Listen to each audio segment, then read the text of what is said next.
वो धीरे से थकी हुई सांस छोड़ता है, जबकि उसकी उंगलियां कीबोर्ड पर नाचती रहती हैं और हल्की क्लिकिंग की आवाज सूर्यानेट भवन के लगभग खाली फ्लोर पर गूंज रही है। जब उसकी नजर स्क्रीन पर धीरे से चमक रही डिजिटल घड़ी पर जाती है तो उसके हाथ अचानक रुक जाते हैं। देर हो रही है, वो खुद से बड़बड़ाता है। उसके शब्दों में थकान साफ झलक रही है। वो ध्यान से सिस्टम बंद करता है, अपना पुराना बैग उठाता है और ऑफिस से बाहर निकल जाता है। उसका शरीर सिर्फ आदत के चलते चल रहा है, क्योंकि वो घर वापस जाने का सफर शुरू करता है।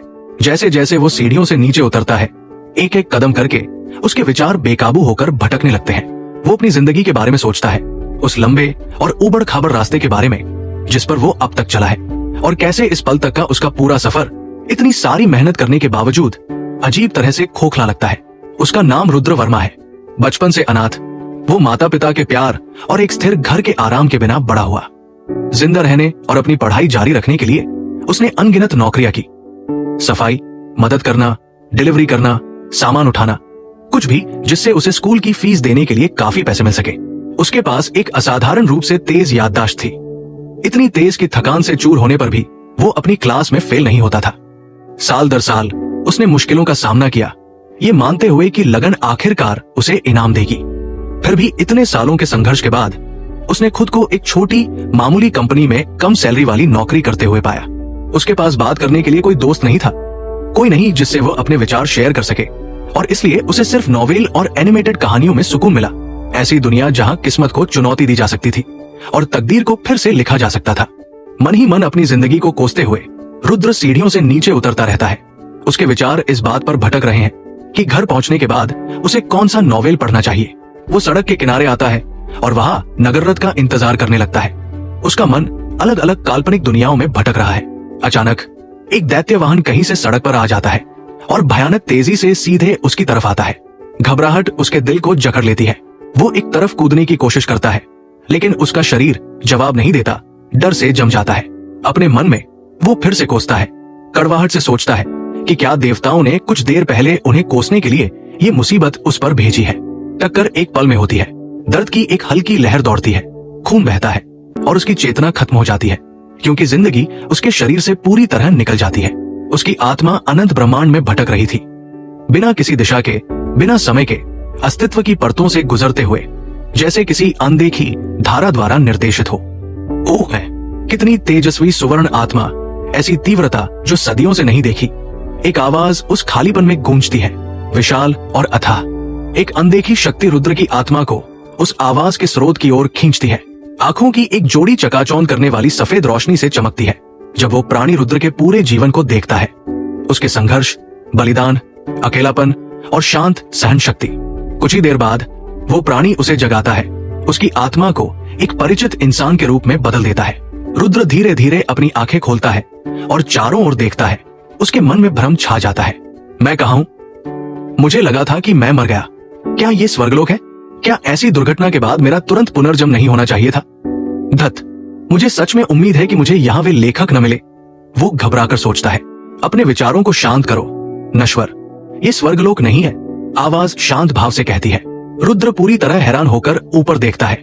उसके सामने एक इंसान जैसा प्राणी खड़ा है, जो पूरी तरह से अलौकिक अंधेरे से बना है, जिसका कोई चेहरा नहीं, कोई विशेषता नहीं, और फिर भी एक जबरदस्त उपस्थिति बिखेर रहा है। सदमा उसे घेर लेता है। एक असुर, यही एकमात्र विचार उसके मन में आता है। मैं न तो असुर हूं और न ही देवता, नश्वर। मेरी तुलना ऐसे महत्वहीन प्राणियों से मत करो।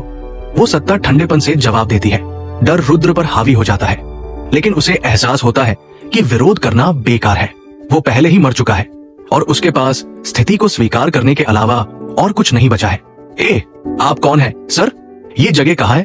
मैं यहाँ कैसे पहुंचा? वो हिचकिचाते हुए पूछता है। वो प्राणी जवाब देता है, मेरा नाम है।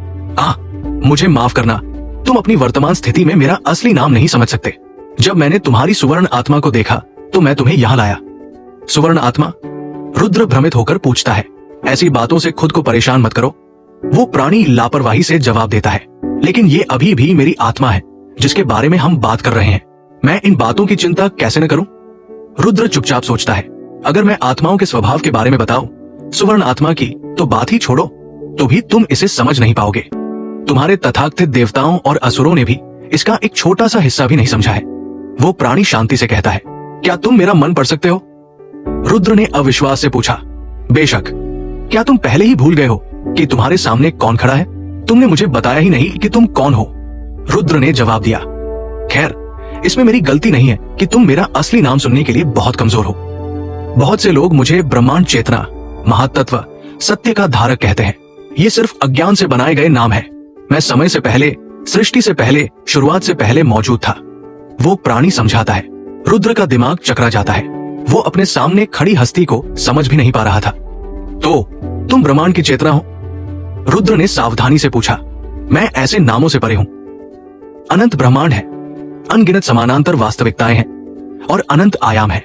तुमने अपनी कहानियों में जो कुछ भी पढ़ा है वो सब कहीं न कहीं मौजूद है, ब्रह्मांड चेतना ने जवाब दिया। रुद्र चुप हो गया। उसके विचार लगातार घूम रहे थे। वो हस्ती बस उसे मजे से देखती रही, उसकी कल्पना को उड़ान भरने दिया और फिर मुड़ गई। कुछ देर बाद रुद्र ने हिम्मत जुटाई और पूछा, तो तुम मुझे यहाँ क्यों लाए? कोई खास वजह नहीं, मुझे बस जिज्ञासा थी। तुम्हारी सुवर्ण आत्मा पहले ब्रह्मांड के जन्म के बाद से मैंने जितनी भी आत्माएं देखी हैं, उनमें सबसे ज्यादा चमक रही थी। आमतौर पर मैं बस एक नजर डालता हूं और आगे बढ़ जाता हूं, उस हस्ती ने जवाब दिया। रुद्र को लगा जैसे वो कोई खिलौना हो जिस पर थोड़ी देर ध्यान दिया गया और फिर फेंक दिया गया। उसके दिल में डर बैठ गया, नरकलोक के ख्याल आने लगे। उसे याद आया कि उसने जिंदगी में कितनी कम बार प्रार्थना की थी। उसके भावों को समझते हुए ब्रह्मांड चेतना धीरे से हंसी, फिर हल्की सी मुस्कान के साथ बोली, क्या तुम पुनर्वाजम लेना चाहते हो? रुद्र की आंखें बड़ी हो गई। हाँ, उसने तुरंत जवाब दिया। डर था कि कहीं वो हस्ती अपना मन न बदल ले। ठीक है, तुम कहां फिर से जन्म लेना चाहते हो? रुद्र गहरी सोच में डूब गया। उसके दिमाग में अनगिनत उपन्यास और कहानियां कौंध गई। काफी देर बाद वो आखिरकार बोला, मुझे एक ऐसी दुनिया चाहिए जो विद्याशक्ति और युद्ध कला से भरी हो, जिसमें नागेंद्र और अग्निपक्षी, महादानव, वनदेविया, अरण्यपुत्र और वे सभी रहस्यमयी जीव हों जिनके बारे में मैंने पढ़ा है। जैसे ही वो बोलता है, उसकी आंखों में आने वाले रोमांच की उम्मीद से चमक आ जाती है। ब्रह्मांड चेतना आप भरती है और अपना सिर हिलाती है, जैसे उसे पहले से ही इस जवाब की उम्मीद थी। बहुत बढ़िया, अब हम इस बारे में बात करते हैं कि तुम कौन सी प्रतिभाएं या आशीर्वाद चाहते हो। जैसे ही ये शब्द कहे जाते हैं, रुद्र का दिमाग तेजी से चलने लगता है। अनगिनत संभावनाओं पर विचार करते हुए उसके मन में लगातार विचार घूमते हैं। कुछ देर बाद वो उन्हें जोर से गिनने लगता है। मुझे खड्ग सिद्धि चाहिए, विद्या शक्ति पर महारत, शायद एक नियति सूत्र। रुद्र बिना रुके गिनता रहता है। वह प्राणी उसे बीच में ही टोक देता है, ये महसूस करते हुए कि उसे सिर दर्द हो रहा है। मुझे हैरानी है कि तुमने अपने पसंदीदा हीरो की तरह गति संख्या प्रणाली नहीं चुनी, ब्रह्मांड चेतना टिप्पणी करती है। नहीं, मैं सिर्फ संख्याओं से बंधी हुई तरक्की नहीं चाहता। ये शुरू में आसान हो सकता है, लेकिन लंबे समय में ये मुझे सीमित कर देगा। मुझे सिर्फ आगे बढ़ने के लिए लगातार मजबूत जीवों का शिकार करना पड़ेगा, जिससे हर जाति मेरी दुश्मन बन जाएगी। रुद्र दृढ़ता से जवाब देता है। ब्रह्मांड चेतना मुस्कुराती है और फिर से बोलने से पहले धीरे से सिर हिलाती है। उन सभी क्षमताओं, प्रतिभाओं और अवधारणाओं के बारे में सोचो जो तुम चाहते हो, बाकी मैं संभालूंगा। व्यक्तिगत मंत्रों जैसी छोटी मोटी चीजों की चिंता मत करो। तत्वों के बारे में सोचो और महारत अपने आप आ जाएगी। क्योंकि मैं पहले से ही कुछ अजीब चीज दे रहा हूं, इसलिए मैं तुम्हें 5 मिनट दूंगा। उन 5 मिनटों में तुम जो कुछ भी सोच सकते हो वो सब तुम्हें दिया जाएगा, सिवाय अमरता या सिर्फ सोचने से मेरे स्तर तक पहुंचने के। तुरंत एक टाइमर शुरू हो जाता है। रुद्र स्वाभाविक रूप से सांस लेता और छोड़ता है। हालांकि अब वो सच में सांस नहीं लेता। उसका दिमाग तेजी से घूमता है। क्षमताओं, स्थितियों, निष्क्रिय गुणों, स्तरित प्रणालियों और यादों और रचनात्मकता दोनों से पैदा हुई काल्पनिक शक्तियों की सूची बनाता है। वो खुद को वो सब कुछ याद करने के लिए मजबूर करता है जो उसने कभी पढ़ा है, यहाँ तक कि पूरी तरह से कल्पना से पैदा हुई अवधारणाओं का आविष्कार भी करता है। जब टाइमर बीप करता है तो रुद्र के विचार तुरंत रुक जाते हैं, जैसे उन्हें जबरदस्ती सील कर दिया गया हो। तुम्हारी पसंद पूरी हो गई है, अब मैं तुम्हें तुम्हारे रास्ते पर भेजूंगा। कोई आखिरी शब्द? रुद्र ने धीरे से जवाब देने से पहले एक पल सोचा। धन्यवाद। ब्रह्मांड चेतना हल्की सी मुस्कुराई। अब तुम जा सकते हो। और इसके साथ ही रुद्र वर्मा उस खाली जगह से गायब हो गया। एक बहुत बड़ी और शानदार इमारत के अंदर, जिसे आसानी से शाही महल समझा जा सकता था, एक औरत दाइयों से घिरी हुई लेटी थी। बच्चे को जन्म देने के दर्द से उसका शरीर कांप रहा था। कमरा अगरबत्ती की खुशबू से भरा था और दीवारों पर चमकते हुए आध्यात्मिक निशान बने हुए थे। दाइया धीरे से लेकिन पक्के इरादे से बोल रही थी, उसे जोर लगाने के लिए कह रही थी। उनकी आवाज अनुभव से स्थिर थी। ठीक उसी पल इंसानी समझ की सीमाओं से परे एक चमकदार सुवर्ण आत्मा दुनिया के पर्दे को चीरती हुई नील लोक में उतरी और एक तय तीर की तरह सीधे उस ऊंचे महल की ओर बढ़ी। दर्द और हिम्मत की एक आखिरी चीख के साथ उस औरत ने बच्चे को जन्म दिया। उसके कांपते हाथ अपने आप आगे बढ़े। जैसे ही उसकी नजर उस नवजात बच्चे पर पड़ी जिसे उसने 9 महीने तक अपने पेट में पाला था, भावनाओं के उमड़ने से उसकी सांसें थम गई। ये एक लड़का है, दाइयों में से एक ने साफ आवाज में कहा, बच्चे को सावधानी से पकड़ते हुए, जबकि बाकी लोग राहत की सांस लेकर मुस्कुराए। मुझे अपने बेटे को गोद में लेने दो, औरत ने धीरे से कहा। उसकी आवाज कांप रही थी जब उसने बच्चे को अपनी बाहों में लिया। जैसे ही उसने उसे नीचे देखा, खुशी, थकान, राहत और बेपनाह प्यार एक साथ उस पर हावी हो गया।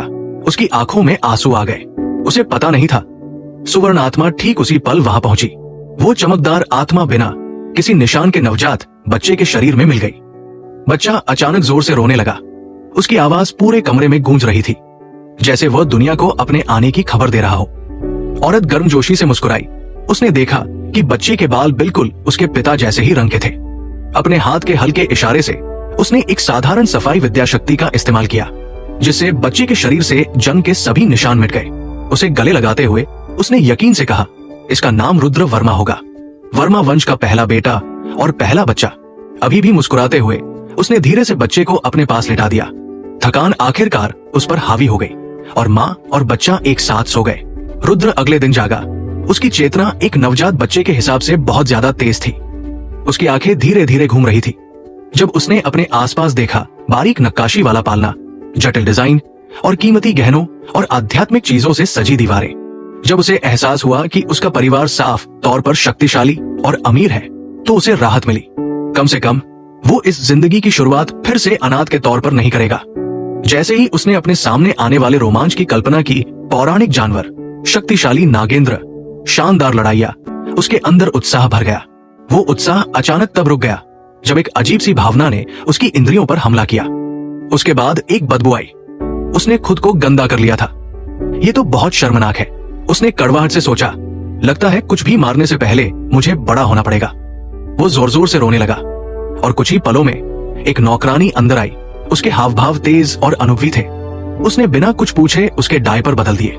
उसके दिन जल्द ही एक साधारण लय में ढल गए। खाना, सोना और शौच करना। समय तेजी से बीतता गया और इससे पहले कि उसे एहसास होता, 5 साल बीत चुके थे। इन सालों में रुद्र ने चुपके से बार बार अपने शरीर में प्राण शक्ति खींचने की कोशिश की, लेकिन हर बार बुरी तरह नाकाम रहा। हर नाकामी उसे निराश और गुस्सा कर देती थी। जैसे जैसे वो बड़ा हुआ और पढ़ना सीखा, उसने अपना ज्यादातर समय विशाल पारिवारिक लाइब्रेरी में बिताया, ये जानने के लिए बेताब था कि वो प्राण शक्ति को महसूस क्यों नहीं कर पा रहा है। कभी कभी उसे डर लगता था कि वो अपाहिज है, कि उस ब्रह्मांडीय प्राणी ने उसे धोखा दिया है। वो रोना चाहता था। फिर उसे सच्चाई पता चली, इस दुनिया में लोग 10 साल की उम्र में अपने जागरण के बाद ही प्राण शक्ति का इस्तेमाल कर सकते थे। उसके अंदर खुशी फूट पड़ी। वो उत्साह से उछल पड़ा और चुपचाप उस ब्रह्मांडीय प्राणी को धन्यवाद दिया। अपनी पढ़ाई से उसे पता चला कि इस दुनिया को नील लोक कहा जाता है, एक ऐसा ग्रह जो अपनी रचना के समय से ही प्राण शक्ति से भरा हुआ था। कोई नहीं जानता था कि ये कितने समय से मौजूद था, लेकिन कहा जाता था कि ये पृथ्वी से 200 गुना से भी ज्यादा बड़ा था। हालांकि ये भी सिर्फ एक अनुमान था। नील लोक अलग अलग क्षेत्रों में बंटा हुआ था। हर क्षेत्र पर अलग अलग जातियों का राज था। हालांकि वे शांतिपूर्ण सहस्तित्व का दावा करते थे, सच तो ये था कि वे बस एक दूसरे को बर्दाश्त करते थे। एक बहुत बड़े आम दुश्मन असुर गण की वजह से बार बार होने वाले युद्धों से बचते थे। किंवदंतियों के अनुसार असुर गण ने 7 मिलियन साल पहले नील लोक पर हमला किया था। उनकी संख्या अनगिनत थी और वे बेरमी से कत्लेआम कर रहे थे। सभी जीवन को खत्म करने और ग्रह को उसके मूल के साथ निगलने की कोशिश कर रहे थे। ऐसा माना जाता था कि उन्होंने ब्रह्मांड भर की दुनिया पर हमला किया था और अपनी जाति के जन्म से ही विनाश फैला रहे थे। उनका असली मकसद अज्ञात रहा। नील लोक की प्रमुख जातियों में नागेंद्र शामिल थे, जो विद्या शक्ति में बेजोड़ थे। अग्निपक्षा, जो जादुई श्रेष्ठता में ड्रैगन के कट्टर प्रतिद्वंद्वी थे। महादानव, जो शारीरिक शक्ति में बेजोड़ थे। अरण्यपुत्र, जो हवा और आत्मा की विद्या शक्ति के स्वामी थे। खड्गकार, जो युद्ध से मजबूत हुए सर्वोच्च लोहार थे। और मानव लोक के मनुष्य, जिन्हें हर काम में माहिर माना जाता था। शायद ही कभी किसी एक चीज में सबसे अच्छे, फिर भी कुल मिलाकर दुर्जय अर्धजाति, जिसमें लोमड़ी जैसे, बिल्ली जैसे और वेयरवुल्फ शामिल थे, एक ही क्षेत्र साझा करते थे। जबकि रक्तधार, जिन्हें रक्त के स्वामी के रूप में डर लगता था, अपने अंधेरे क्षेत्रों पर शासन करते थे। छोटी जातियां भी मौजूद थी जिनमें पूरे क्षेत्रों पर दावा करने की ताकत नहीं थी, इसलिए उन्होंने मजबूत क्षेत्रों के पास बसना चुना। रुद्र को अपने वंश के बारे में भी पता चला। उसकी मां मीरा क्रिम्सन वर्मा थी, जो शक्तिशाली क्रिम्सन परिवार में पैदा हुई थी। उन्होंने अर्जुन वर्मा से शादी की थी, जो उसके पिता थे, जिन्हें रुद्र ने कभी नहीं देखा था। उसकी मां हमेशा कहती थी कि वो कुछ सालों में लौट आएगा, इसलिए रुद्र ने आखिरकार पूछना बंद कर दिया और बस इंतजार किया। मनुष्य 10 साल की उम्र में अपनी क्लास जगाते थे, अक्सर विशेष सुविधाओं के साथ। कुछ लोग अपनी क्लास के साथ अद्वितीय शरीर या वंश भी जगाते थे। एक ऐसा रहस्योद्घाटन जिसने रुद्र को आश्चर्यचकित कर दिया। वह जल्दी तलवार से प्रशिक्षण लेना चाहता था, लेकिन उसकी मां ने उसे रोक दिया, चेतावनी दी कि समय से पहले प्रशिक्षण से वो एक मैकेनिक के रूप में जाग सकता है। एक ऐसा परिणाम जिससे उसे बुरे सपने आते थे। उसने आज्ञाकारी होकर इंतजार किया। प्रतिभा को मापने के प्रयास किए गए, लेकिन सभी तरीके विफल रहे, जिससे वंश और शरीर बहुत मूल्यवान हो गए। जिनके पास ये नहीं थे, उन्हें भी उनकी क्लास और सुविधाओं के आधार पर महत्व दिया जाता था। हालांकि ऐसी सुविधाएं शायद ही कभी सामने आती थी। रुद्र को पता चला कि उसके दादा दादी हैं, जो उसके 10वें जन्मदिन से एक हफ्ते पहले लौटेंगे। जाहिर है, बड़े पैमाने पर असुर और जानवरों की गतिविधि ने सभी को दूर कर दिया था। वर्मा वंश मानव लोक के 6 सबसे मजबूत परिवारों में से एक था। साथ में क्रिम्सन, एमोस, स्टेलर, लाइनहार्ट और लैंडल परिवार भी थे, जो इंसानी दुनिया के असली पावर हाउस थे। जैसे ही रुद्र ने उन घमंडी युवा मास्टर्स के बारे में सोचा जिनसे वो जरूर मिलेगा, उसे सिर दर्द होने लगा। अगर किसी ने उसे उकसाने की हिम्मत की तो उसने उन्हें कुचलने का फैसला किया, और जब कोई नहीं देख रहा होगा तो उन्हें मिटा देगा। वो पूरी तरह तैयार था, और अगर कोई शक हुआ तो इसीलिए तो एक पावर हाउस परिवार होता है। नील लोक की दुनिया भी टेक्नोलॉजी में बहुत आगे थी, बिल्कुल पृथ्वी की तरह। कारें, यॉट, फोन, लैपटॉप, यहां तक कि मॉडर्न सैनिटेशन भी प्राणशक्ति के साथ मौजूद थे। इससे रुद्र बहुत खुश हुआ। उसने चुपचाप उस ब्रह्मांडीय शक्ति की तारीफ की जिसने उसके टेस्ट को समझा। उसने अपने दिन धैर्य से अपने 10वें साल का इंतजार करते हुए बिताए। इतिहास पढ़ा, नौकरानियों के साथ गपशप की, और कभी कभी परिवार की कई लग्जरी कारों में सिर्फ इसलिए सवारी की क्योंकि वो ऐसा कर सकता था।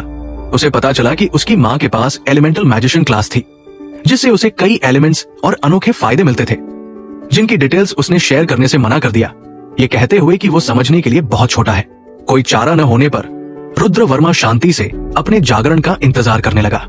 सुबह धीरे धीरे हुई, जब रुद्र वर्मा की खिड़की के पास बैठे पक्षी जोर जोर से चहचहाने लगे। उनकी आवाज ने सुबह की शांत खामोशी को तोड़ दिया। रुद्र की गहरी नींद से आंखें खुल गई, और उसने चिढ़कर खिड़की की तरफ ऐसे देखा जैसे पक्षियों को दोबारा चहचहाने की चुनौती दे रहा हो। एक आलस भरी जम्हाई लेते हुए उसने अपने हाथ फैलाए और आसानी से बिस्तर से नीचे कूद गया।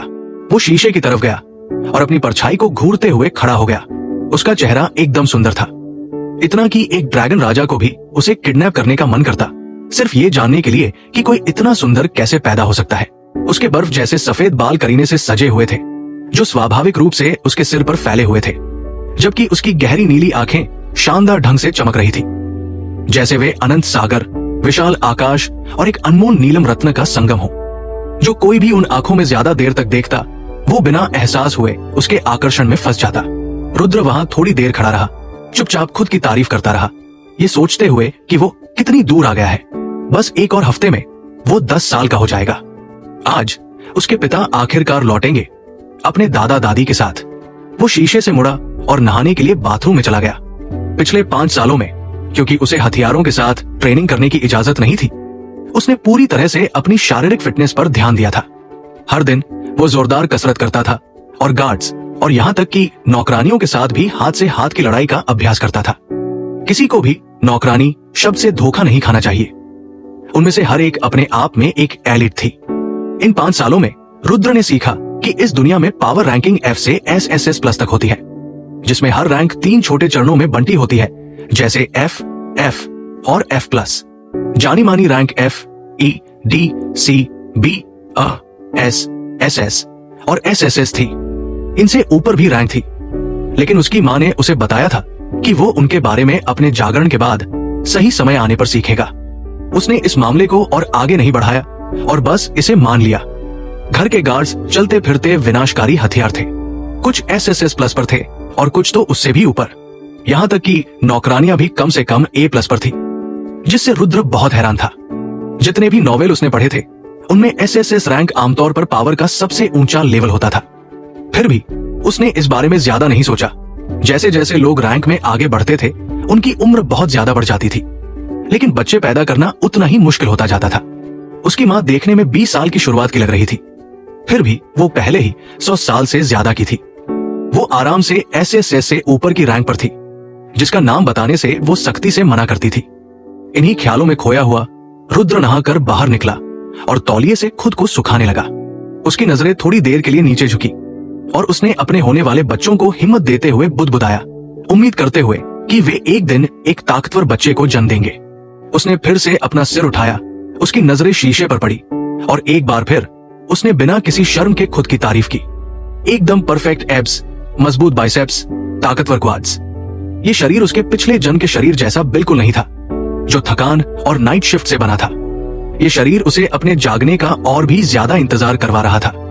उसने अभी कपड़े पहनना शुरू ही किया था कि उसकी मां की आवाज सुनाई दी, इतनी प्यारी कि उसे हमेशा लगता था कि कहीं वह चुपके से कोई परी तो नहीं है। रुद्रा, नीचे आओ, तुम्हारे पापा आ गए हैं, उसने आवाज लगाई। रुद्रा तुरंत अपने कमरे से बाहर भागा और उस बड़े महल जैसे घर के सामने के दरवाजे पर खड़ा हो गया। तभी लग्जरी कारों की एक लाइन अंदर आई। गाड़ियां एक एक करके रुकी। गार्ड तुरंत बाहर निकले। हर किसी से एक जबरदस्त आभा निकल रही थी, जिससे हवा कांप रही थी। उन्होंने 2 कारों के दरवाजे खोले, जिनमें से 2 आदमी और एक औरत बाहर निकले। रुद्रा ने उन्हें ध्यान से देखा। सिर्फ उनकी आभा से ही दरवाजे पर खड़े गार्ड मजाकिया तौर पर कमजोर लग रहे थे। दोनों आदमी 20 साल के लग रहे थे, फिर भी वे बहुत पुराने जीव थे। दोनों के बाल उसी की तरह सफेद थे, हालांकि आंखों का रंग अलग था। उसे अपनी नीली आंखें अपनी मां से मिली थी। उसकी नजर उस औरत पर पड़ी जो साफ तौर पर उसकी दादी थी, जिसके बाल आग जैसे लाल थे। अपने तेजतर्रार रूप के बावजूद वो एक हीलर के रूप में जागी थी। दूसरों की तरह वो भी 20 साल से ज्यादा की नहीं लग रही थी। उसकी जागी हुई क्लास को द एवरलास्टिंग वन के नाम से जाना जाता था, जो उसे अनगिनत फायदे देती थी और उसे युद्ध के मैदान में देवी बनाती थी। उसे दुनिया की संत के रूप में पूजा जाता था। उसका नाम आयरीन क्रिम्सन था। अफवाहें थी कि वो मरे हुए लोगों को जिंदा कर सकती है, लेकिन एक बात पक्की थी, अगर कोई सांस ले रहा था तो वो उसे ठीक कर सकती थी। इसके बाद रुद्रा ने अपने दादाजी को देखा, जिन्हें युद्ध के मैदानों में लाइटनिंग गॉड के नाम से जाना जाता था। उन्होंने वज्र विद्या साधक क्लास को जगाया था। कहा जाता था कि वो सिर्फ देखकर दुश्मनों को जला सकते थे।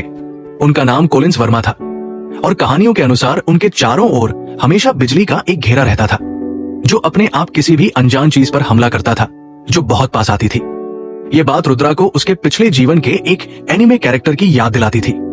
आखिर में उसकी नजर अपने पिता अर्जुन वर्मा पर पड़ी। उन्होंने तलवारबाज का रास्ता अपनाया था और पूरी दुनिया में उनसे डरा जाता था। कहा जाता था कि उनकी तलवार खुद स्पेस और टाइम को काट सकती थी। युद्ध के मैदान में उन्हें खड्ग महारथी के नाम से जाना जाता था। रुद्रा को ये सब अपनी माँ, गार्ड और नौकरानियों द्वारा अनगिनत गपशप के सेशन में बताई गई कहानियों से पहले से ही पता था। फिर भी उनके सामने खड़े होकर वो कुछ बोल नहीं पा रहा था। उनमें से हर कोई चलता फिरता कहर था। यहाँ तक कि जो गार्ड कारों से बाहर निकले थे, उनसे भी डरावना दबाव निकल रहा था। रुद्र सोचे बिना नहीं रह सका। अगर उसका परिवार ऐसा था तो बाकी 5 महान परिवार कितने भयानक होंगे। एक आह भरकर वो अपने सामान्य प्यारे 10 साल के अंदाज में वापस आ गया और सभी को विनम्रता से नमस्ते किया। जब उसके माता पिता मिल रहे थे तो रुद्र अपने दादा दादी से चिपक गया, प्यारा बनने का नाटक कर रहा था ताकि वे उसे खूब लाड़ प्यार करें। उस रात डिनर के दौरान उन्होंने उससे पूछा कि उनके बिना वो कैसा था। उसके जवाब सामान्य और विनम्र थे। फिर अर्जुन वर्मा बोले, तो मेरे प्यारे बेटे, तुम कौन सी क्लास जगाना चाहते हो? सभी की आंखें उम्मीद से भरी उसकी ओर मुड़ गई। रुद्र समझ गया था, राक्षसों के परिवार में पैदा होने का मतलब था कि वो साधारण नहीं रह सकता था। वैसे भी उसका ऐसा कोई इरादा नहीं था। वो मीठी मुस्कान के साथ बोला, मैं माँ की तरह जादूगर या पिताजी की तरह तलवारबाज बनना चाहता हूँ। असल में मुझे दोनों चाहिए।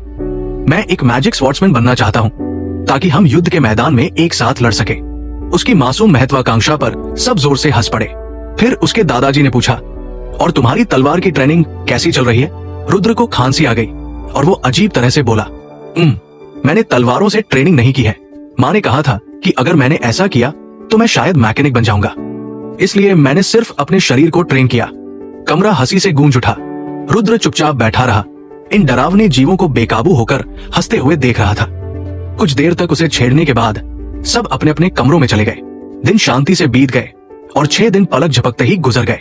उस रात रुद्र अपने कमरे में लौटा और अगली सुबह अपने अवेकनिंग सेरेमनी, उसके जन्मदिन के लिए जल्दी सोने के इरादे से अपनी आंखें बंद कर ली।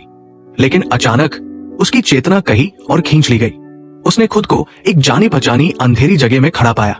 उसकी मौत की यादें ताजा होने पर उसका दिल जोर से धड़कने लगा। डर ने उसे जकड़ लिया। क्या वह अपनी अवेकनिंग से एक रात पहले मर गया था?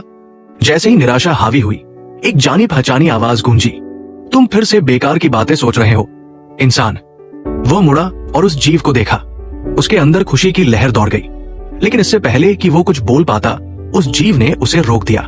मैं यहां बात करने नहीं आया हूं। तुम शायद बेवजह की इच्छाएं जोड़ दोगे। मैं सिर्फ तुम्हारा नियति सूत्र एक्टिवेट करने आया था। वो हमेशा तुम्हारे साथ था। मैंने बस उसे सुप्त रखा था ताकि तुम दुख झेल सको। तुम्हें प्राण शक्ति महसूस न होने पर घबराते हुए देखना मजेदार था। वो प्राणी शांति से आगे बोला, ये विदाई है। हम दोबारा नहीं मिलेंगे जब तक तुम मेरे लेवल तक नहीं पहुंच जाते, या उसके करीब नहीं पहुंच जाते, या जब तक मेरा मन तुम्हें दोबारा देखने का न करे। इतना कहकर वो प्राणी गायब हो गया, जैसे वो कभी था ही नहीं। ब्रह्मांड चेतना के बिना कोई निशान छोड़े गायब होने के कुछ घंटों बाद रुद्र वर्मा धीरे धीरे अपनी नींद से जागे। उनकी आंखें शांति से खुली और सबसे पहले उन्होंने अपना सिर थोड़ा सा उस घड़ी की ओर घुमाया जो सजी हुई दीवार पर लगी थी। चमकते हुए नंबर सुबह के 6:10 दिखा रहे थे। जागने की सेरेमनी ठीक सुबह के 10 बजे पर तय थी।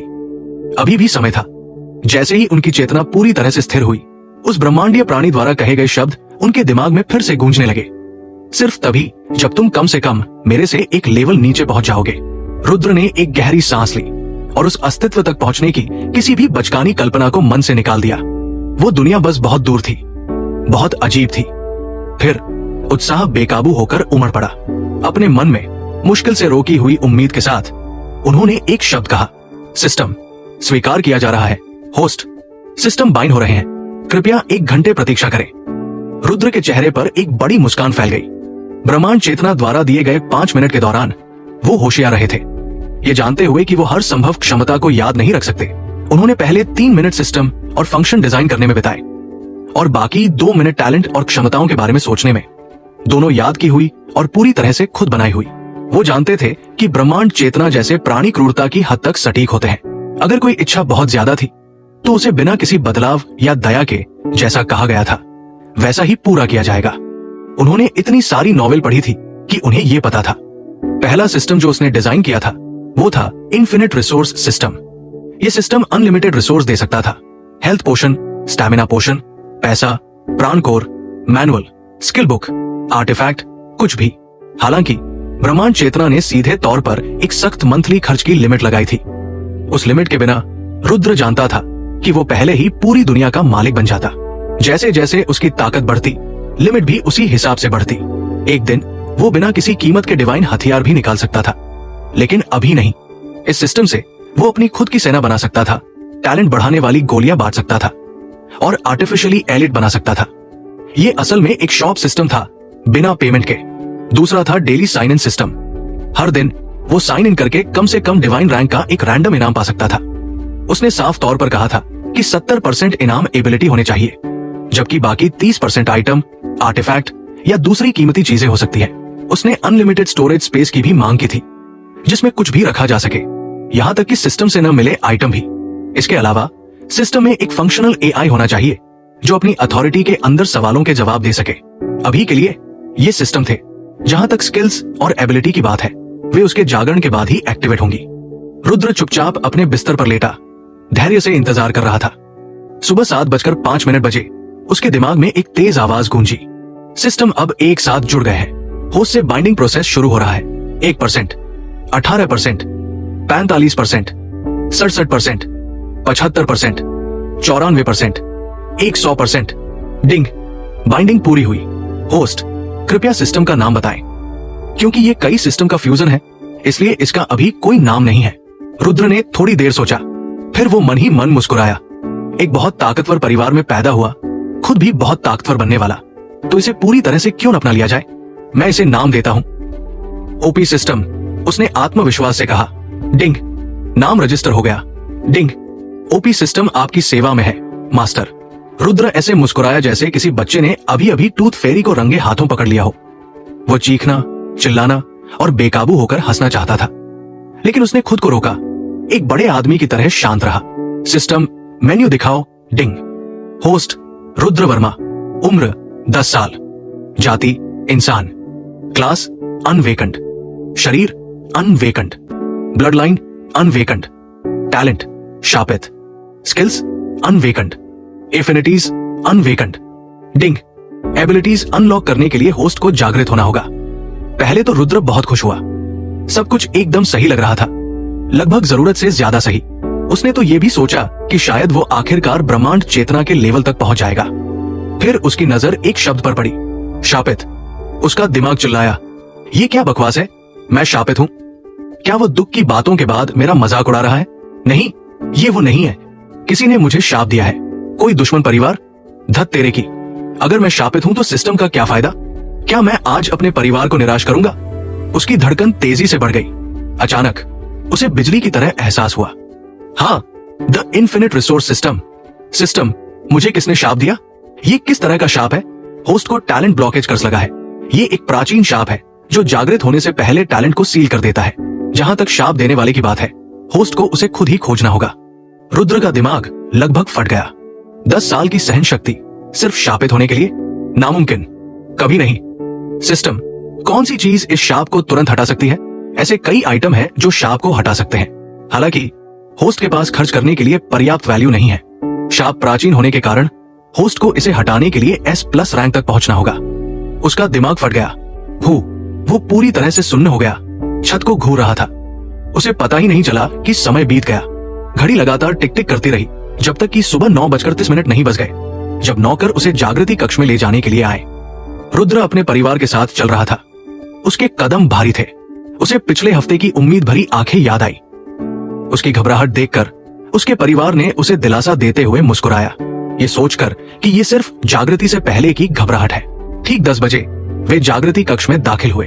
इरीन क्रिम्सन आगे बढ़ी और बीच में एक प्राचीन जागृति पत्थर रखा। अपना हाथ पत्थर पर रखो और उसके जरिए प्राण शक्ति को प्रवाहित करो, उसने धीरे से कहा और पीछे हट गई। रुद्र हिचकिचाया, फिर उसने अपनी किस्मत मान ली।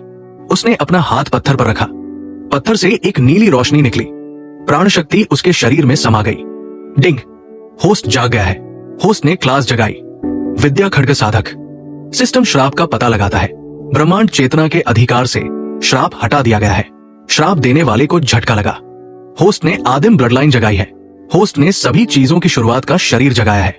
होस्ट ने प्राण शक्ति और संबंध जगाए हैं। रुद्र जम गया। उसका दुख गायब हो गया।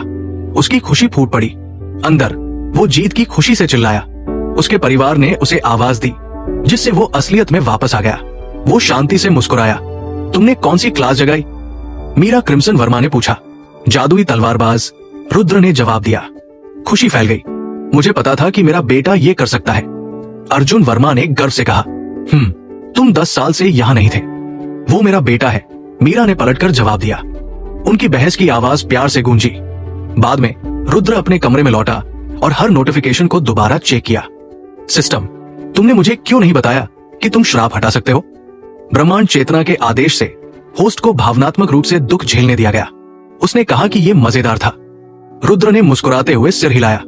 शैतान हो या कुछ भी नहीं, इससे कोई फर्क नहीं पड़ता था। प्रणाली। होस्ट रुद्र वर्मा। उम्र 10 साल। जाति इंसान। साधना रैंक F। क्लास विद्या खड्ग साधक, मैजिक स्वॉर्ड्समैन। शरीर सभी चीजों की शुरुआत। ब्लड लाइन आदिम ब्लड लाइन। टैलेंट असीमित। स्किल्स लोड हो रहा है। एफिनिटीज आग, पानी, हवा, पृथ्वी, लकड़ी, बिजली, रोशनी, अंधेरा, अंतरिक्ष, समय, धातु, बर्फ। जैसे ही जानकारी उसके सामने आई, रुद्र की आंखें हल्की चमक उठीं। ये यहाँ है, ये आखिरकार यहाँ है। वो अपने मन में चिल्लाता रहा। उसका दिल इतनी तेजी से धड़क रहा था कि ऐसा लग रहा था कि वो उसकी छाती से बाहर निकल जाएगा। सिस्टम, मेरी स्किल्स अभी भी लोड क्यों हो रही है? उसने मन ही मन पूछा। अपनी बेचैनी छिपा नहीं पा रहा था। ब्रह्मांड चेतना ने होस्ट की स्किल्स पर रोक लगा दी है। जैसे जैसे होस्ट मजबूत होगा, अतिरिक्त स्किल्स अनलॉक होंगी। होस्ट अभी केवल सीमित स्किल्स का इस्तेमाल कर सकता है। रुद्र को उस चालाक रहस्यमयी शक्ति को कोसने का मन हुआ। उसने मुट्ठी भींच ली, शब्दों को अपने विचारों से बाहर निकलने से पहले ही रोक लिया। डिंग। ब्रह्मांड चेतना के अधिकार से होस्ट को 2 बार खिलवाड़ किए जाने के मुआवजे के तौर पर एक अधिकार दिया गया है। डिंग। स्किल लोडिंग पूरी हुई। उपलब्ध स्किल्स। पैसिव। होस्ट को ज्ञात सभी तलवारबाजों का अनुभव। पैसिव। होस्ट को ज्ञात सभी जादूगरों और संबंधित अभ्यासकर्ताओं का अनुभव। पैसिव। प्राण आंखें। होस्ट को प्राण शक्ति के बहाव, घनत्व और दिशा को समझने की अनुमति देता है, चाहे वो कितना भी छोटा क्यों न हो। पैसिव। अनंत प्राण। होस्ट की प्राण शक्ति कभी खत्म नहीं होती। पैसिव। Infinity well. होस्ट से 5 मीटर के दायरे में सभी शारीरिक और जादुई घटनाएं संपर्क करने से पहले अपने आप रुक जाती है। अधिकतम रेंज 1 किलोमीटर तक बढ़ाई जा सकती है। होस्ट का साधना रैंक बढ़ने पर प्रभावी रेंज बढ़ती है। रुद्र जोर से हंस पड़ा। भले ही उसे अभी तक अपनी सारी स्किल्स नहीं मिली थी, लेकिन सिर्फ यही अविश्वसनीय रूप से शक्तिशाली थी। पहले 2 पैसिव ने उसे तलवारबाजी और जादू दोनों में महारत हासिल करने जैसा अनुभव दिया था। बेशक सिर्फ अनुभव ही काफी नहीं था। उसके शरीर को अभी भी ढलने की जरूरत थी। उसकी मांसपेशियों को अभी भी चालें सीखने की जरूरत थी। उसे अभी भी ट्रेनिंग करनी होगी। फिर भी इस शॉर्टकट ने दशकों की मेहनत को कुछ ही सालों में बदल दिया, जिससे वो उन तलवारबाजों और जादूगरों से आगे निकल गया जिन्हें वो पहले से जानता था। ये उसका असली चीट था, सामान्य समझ से परे विकास की गति। अकेले अनंत प्राण नहीं, उसे एक डरावना अस्तित्व बना दिया था। आमतौर पर साधक अपनी प्राण क्षमता बढ़ाने पर ध्यान केंद्रित करते थे, लेकिन ब्रह्मांड चेतना ने स्पष्ट रूप से नश्वर समझ से परे तरीकों से उस सीमा को पार कर लिया था। प्राण आंखों ने उसे प्राण शक्ति से छुई गई हर चीज को देखने की अनुमति दी, यहाँ तक कि दूसरों को दिखाई न देने वाले सबसे हल्के निशान भी। इन्फिनिटी वेल बेतुकी रूप से शक्तिशाली थी। रुद्र ने तुरंत इस कॉन्सेप्ट को पहचान लिया। हालांकि उसे इस बात की परवाह नहीं थी कि प्रेरणा कहां से आई। शक्ति शक्ति होती है। सबसे अच्छी बात यह थी कि हर स्किल उसके साथ विकसित होती थी। कुछ भी पीछे नहीं छूटेगा। उसने खुद इस बात का ध्यान रखा था। हाँ, उसकी हंसी उसके दिमाग में गूंज रही थी, अपनी दूरदर्शिता पर संतुष्टि से भरी हुई। सिस्टम, अथॉरिटी समझाओ, उसने आदेश दिया। डिंग। सूचना का अधिकार। होस्ट को दुनिया की सभी सूचनाओं और कुछ छिपे हुए या प्रतिबंधित डेटा तक विशेष पहुंच प्रदान की जाती है। हालांकि दृश्यता और गहराई होस्ट के साधना रैंक द्वारा सीमित है। प्रभाव सर्वज्ञता प्रदान करता है, रैंक सीमित। रुद्र लगभग अपना आपा खो बैठा। ये अथॉरिटी अकेले ही उसकी सभी स्किल से ज्यादा कीमती थी। इसके साथ वो छिपे हुए खजाने ढूंढ सकता था, गुप्त स्थानों का पता लगा सकता था, गुप्त बैठकों को देख सकता था और उन लोगों की पहचान कर सकता था जिन्होंने असुर शक्तियों के साथ साठगांठ की थी। एक ही चीज जो उसे रोक रही थी वो थी उसकी मौजूदा कमजोरी। उसने मन ही मन ब्रह्मांड चेतना को प्रणाम किया। ये मुआवजा अनमोल था। जानकारी ही सच्ची शक्ति की नींव थी। फिर भी उसे ऐसा महसूस हो रहा था जैसे वो एक ऐसा एक्टर हो जिसने अनजाने में एक बड़े नाटक में मुख्य भूमिका निभाई हो और बाद में उसे इनाम मिला हो। यह प्रक्रिया क्रूर थी, लेकिन इनाम पक्का था। सिस्टम, मेरे शरीर और ब्लड लाइन के बारे में बताओ, उसने अपने विचारों को स्थिर करते हुए कहा। प्राइमर्डियल ब्लड लाइन सभी तत्वों के लिए सबसे ज्यादा एफिनिटी देती है, सुप्रीम एलिमेंटल कंट्रोल देती है, जैसे कि होस्ट उनका जनक हो। हाइडर जादुई ज्ञान सीधे होस्ट को ट्रांसफर करती है। एलिमेंटल मैजिक की प्राणा लागत 90% कम करती है।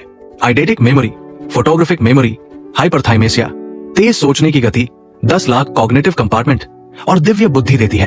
रुद्र ने जोर से सांस ली। ये सीधे मेरे दूसरे पैसिव से ओवरलैप करता है, उसने सोचा। लेकिन ठीक है, मैं अनुभवों को मिला दूंगा, कुछ भी बर्बाद नहीं होने दूंगा। फायदे बहुत ज्यादा थे। एक साथ 10 लाख चीजों के बारे में सोचने और विश्लेषण करने की क्षमता ही डरावनी थी। सभी चीजों की शुरुआत का शरीर, एक ऐसा शरीर जो होस्ट की अपनी कल्पना से पैदा हुआ है, जो ब्रह्मांड चेतना के शरीर के बाद दूसरे नंबर पर है। होस्ट अभी इतना कमजोर है कि इसकी पूरी क्षमता का इस्तेमाल नहीं कर सकता। विकास की सलाह दी जाती है। पैसिव प्रभाव, बढ़ी हुई ताकत, बढ़ी हुई गति, बढ़ा हुआ रीजनरेशन, बढ़ा हुआ स्टैमिना, अमर सुंदरता, अज्ञात के छिपे हुए ज्ञान तक आंशिक पहुंच, दी गई विशेषताएं, हथियारों में महारत, सभी हथियारों की सहज समझ जिसमें तकनीक और कौशल शामिल है। प्राणा में महारत, प्राणा शक्ति स्वाभाविक रूप से होस्ट की इच्छा के अनुसार झुकती है। नोट, ये शरीर की असली क्षमता के सिर्फ टुकड़े हैं, 1% से भी कम अनलॉक हुआ है। होस्ट को आगे के फायदे पाने के लिए साधना रैंक बढ़ाने की सलाह दी जाती है। रुद्र चौंक गया। एक पल के लिए उसे समझ नहीं आया कि कैसे प्रतिक्रिया दे। आखिरकार उसने धीरे धीरे सांस छोड़ी और शरीर के विचारों को एक तरफ रख दिया। कम से कम पैसिव हमेशा मेरे साथ रहेंगे, उसने खुद को दिलासा दिया। वो पद्मासन में बैठ गया, अपनी आंखें बंद कर ली और तलवारबाजी और जादू के जमा हुए अनुभवों को स्वीकार करना शुरू कर दिया। उसने उन्हें सावधानी से अपने 10 लाख कॉग्निटिव कंपार्टमेंट में व्यवस्थित किया। दिव्य बुद्धि, फोटोग्राफिक मेमोरी और तेज सोचने की गति होने के बावजूद इस प्रक्रिया में पूरे 7 घंटे लगे। जब उसने आखिरकार अपनी आंखें खोली तो उसने गहरी सांस ली और अपने अंदर मौजूद ज्ञान के विशाल सागर से अभिभूत हो गया। उसके मन का एक हिस्सा तुरंत तलवार पकड़कर चलाना चाहता था, दूसरा हिस्सा मंत्रों का जाप करके अपनी प्राण शक्ति को आजमाना चाहता था। दोनों इच्छाएं जोरदार तरीके से टकराईं। उसने अपना सिर हिलाया और खुद को शांत किया। उसने घड़ी देखी, पहले ही शाम के 6 बज चुके थे। आगे बढ़ने का फैसला करके उसने वंशानुगत विरासत और शरीर द्वारा दिए गए छिपे हुए ज्ञान को सोखना शुरू कर दिया। जैसे ही उसने ऐसा किया, उसे लगा कि उसका दिमाग फट जाएगा। उसने जल्दी से जानकारी को अपने हिस्सों में बांट दिया, लेकिन वो भी काफी नहीं था। खुद को ढालने के लिए मजबूर होकर उसने पैरेलल कॉग्निशन शुरू किया, जिससे उसके हिस्से 1 मिलियन से बढ़कर 2 मिलियन हो गए। वंश और शरीर दोनों ने जादू और प्राणशक्ति के बारे में मिलती जुलती जानकारी दी, लेकिन रुद्र को कोई फर्क नहीं पड़ा। वो आखिरकार सब कुछ ठीक कर लेगा। जब उसे आखिरकार होश आया तो उसने आलस से अंगड़ाई ली और समय देखा। उसकी आंखें फटी रह गई। अगले दिन दोपहर के 2 बज रहे थे। वो बिल्कुल नहीं सोया था, फिर भी वो पूरी तरह ठीक महसूस कर रहा था। उसकी नजर मेज पर रखे एक नोट पर पड़ी। लगता है मेरा बेटा जागने के तुरंत बाद ही कड़ी मेहनत कर रहा है। जब तुम्हारा काम हो जाए तो नीचे आ जाना। प्यार से, माँ। रुद्र हल्का सा मुस्कुराया। उसे पता भी नहीं चला कि वो कब अंदर आई। वो पूरी तरह से डूबा हुआ होगा। हालांकि सारा ज्ञान जमा हो गया था, लेकिन अभी तक उस पर पूरी तरह से महारत हासिल नहीं हुई थी। ये एक विशाल लाइब्रेरी की तरह था, जिसे अभी खोजना बाकी था। शरीर की हथियार मास्टरी उसके तलवारबाजी के अनुभव से मेल खाती थी, ठीक वैसे ही जैसे उसका वंश जादुई ज्ञान से मेल खाता था। वो आखिरकार सब कुछ मिला देगा। नहाने और कपड़े पहनने के बाद उसने शीशे में देखा और जम गया। उसकी शक्ल पूरी तरह बदल गई थी। अमर सुंदरता के आशीर्वाद ने उसे लगभग अवास्तविक स्तर पर पहुंचा दिया था। इसकी तुलना में उसका पिछला चेहरा किसी अजनबी का लग सकता था। उसने आ भरी, इस हिसाब से असुर और नागेंद्र भी मुझे किडनैप करने के लिए हाथ मिला सकते हैं, उसने मन ही मन सोचा। सीढ़ियों से नीचे उतरते हुए उसने अपने परिवार को नमस्ते किया। वे सब उसे ऐसे घूरते हुए जम गए जैसे कोई अमर प्राणी उनके घर आ गया हो। रुद्र ने उनके हैरान चेहरों को देखा और शांति से मुस्कुराया, जबकि मन ही मन वो सोच रहा था कि कैसे वो एक दिन इस दुनिया के मैन हीरो के हर तथाकथित नियत साथी को रोकेगा। उसने बेशर्म आत्मविश्वास के साथ सोचा, उसकी हिम्मत कैसे हुई मुझसे कम हैंडसम होकर भी हरम रखने की। रुद्र ने आखिरकार अपने परिवार को आवाज दी, जिससे वे अपने सदमे से बाहर आए। वो आराम से उनकी तरफ बढ़ा। उसके कदम शांत थे और उस पर टिकी इतनी सारी नजरों के बावजूद उसका चेहरा शांत था। उसकी मां ने कई बार पलकें झपकाई और फिर अचानक बोली, बेटा, क्या तुमने ब्रह्मांड की जादुई नदी में नहाया है? कोई रातों रात इतना हैंडसम कैसे हो सकता है? रुद्र ने मासूमियत से मुस्कुराते हुए जवाब दिया, माँ, ये बस मेरी फिजिक है जो जागृत हुई है। इसने मेरे लुक्स को थोड़ा बढ़ा दिया है।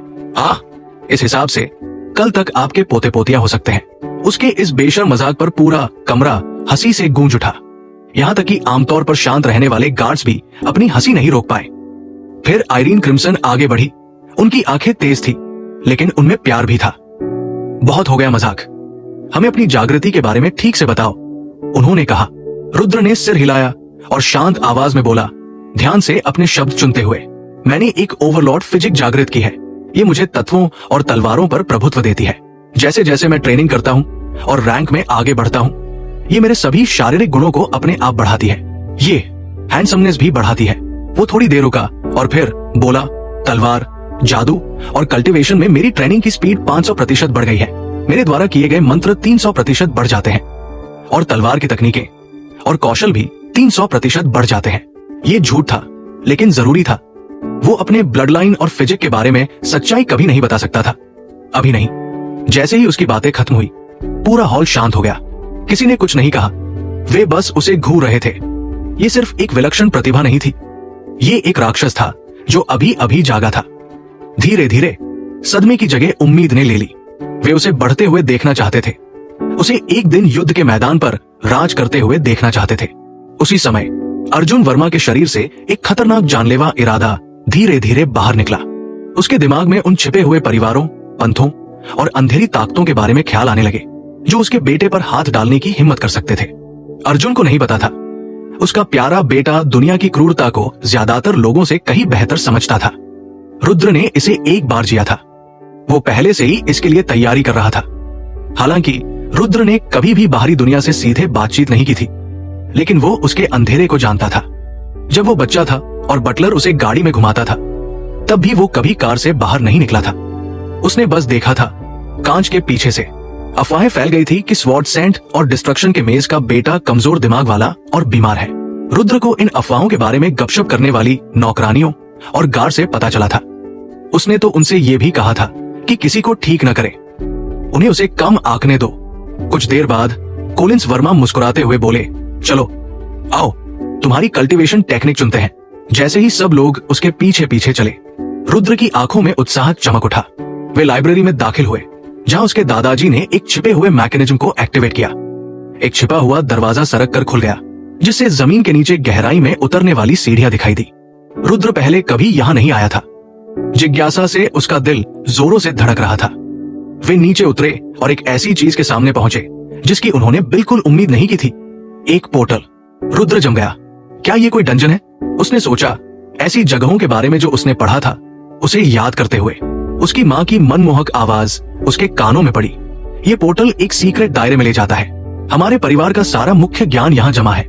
कौशल, तकनीकें, वर्जित मंत्र, छिपा हुआ ज्ञान, हर पेशा, कीमिया, लोहारगिरी, सब कुछ। रुद्र अंदर तक हिल गया। सभी पेशों का ज्ञान रखना और उसे एक सीक्रेट दायरे में जमा करना, ये कल्पना से परे की शक्ति थी। उसे एहसास हुआ कि उसने अपने परिवार को कम आंका था।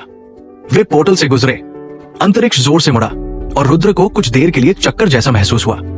लेकिन उसकी शारीरिक बनावट, ब्लड लाइन और क्षमताओं के कारण ये एक सेकंड से भी कम समय में गायब हो गया। उसके परिवार वालों ने हैरानी से एक दूसरे को देखा। उन्हें उम्मीद थी कि उसे उल्टी होगी या वो लड़खड़ाएगा। इसके बजाय वो बिल्कुल ठीक लग रहा था। जानते हुए मुस्कुराते हुए उन्होंने कुछ नहीं कहा। उसके सामने अंतहीन शेल्फ फैली हुई थी जो हल्की चमक रही थी और जहां तक नजर जा सकती थी उससे भी आगे तक फैली हुई थी। रुद्र उस सुंदरता की तारीफ कर रहा था जब अचानक उसे एक बात याद आई। मैंने आज साइन इन नहीं किया है। सिस्टम, साइन इन करो। डिंग। होस्ट ने साइन इन कर लिया है। पहली बार साइन इन का पता चला। होस्ट को 2 इनाम मिलेंगे। बधाई हो। होस्ट को एक दायरा मिला है, दिव्य दायरा, ब्रह्मांड चेतना द्वारा बोरियत के दौरान बनाया गया एक दायरा। होस्ट को उपहार में दिया गया दायरे के विशेषाधिकार।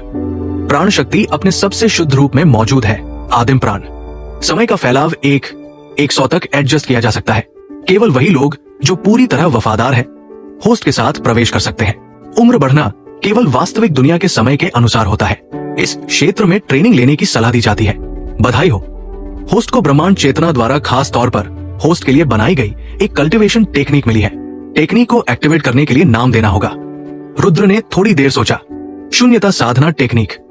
नाम रजिस्टर हो गया। रैंक अज्ञात। उसके अंदर खुशी की लहर दौड़ गई। वो झुकना चाहता था लेकिन उसने खुद को रोक लिया। उसके परिवार वालों ने उसकी खुशी को टेक्निक चुनने की एक्साइटमेंट समझ लिया। वे इंद्रधनुषी रोशनी से चमकती एक शेल्फ के सामने रुके। अपनी कल्टीवेशन टेक्निक चुनो, उसके दादाजी ने कहा। रुद्र ने द डॉन नाम की एक किताब चुनी। नाम है सिंपल, गहराई में डरावनी। अब एक तलवार टेक्निक चुनो, अर्जुन ने आगे कहा। रुद्र ने सिर हिलाया। पिताजी, मेरा शरीर मुझे दूसरों की टेक्निक इस्तेमाल करने से रोकता है। मुझे अपना रास्ता खुद बनाना होगा। परिवार हैरान रह गया लेकिन जल्दी ही समझ गया। बड़ी शक्ति की हमेशा कोई कीमत होती है। वे मुस्कुराए और उन्होंने और कुछ नहीं कहा।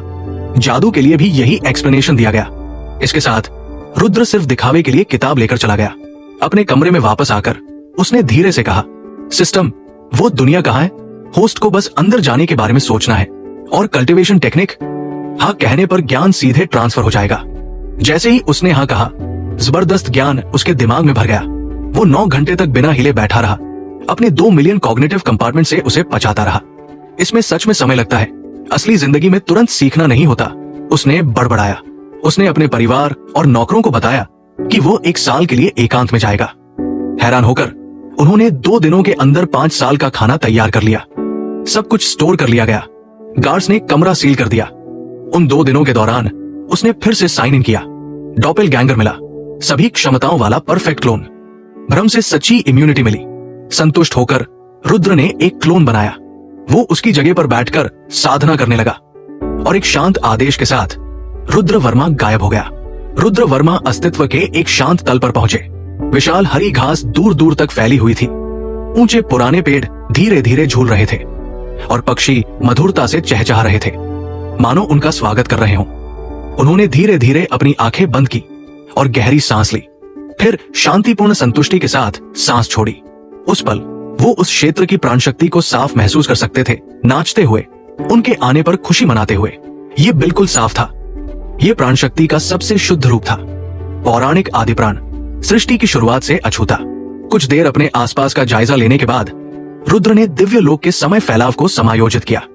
उन्होंने इसे 1:5 पर सेट किया, जिसका मतलब था कि इस क्षेत्र के अंदर 5 साल बाहरी दुनिया के 1 साल के बराबर होंगे। हवा में एक पारदर्शी टाइमर दिखाई दिया, जो बची हुई अवधि को साफ दिखा रहा था। बाहरी समय का 1 साल। एक भी पल बर्बाद किए बिना वो बैठ गए और अपनी साधना शुरू की। जिस गति से उन्होंने प्राण शक्ति खींची, उससे वो खुद भी हैरान रह गए।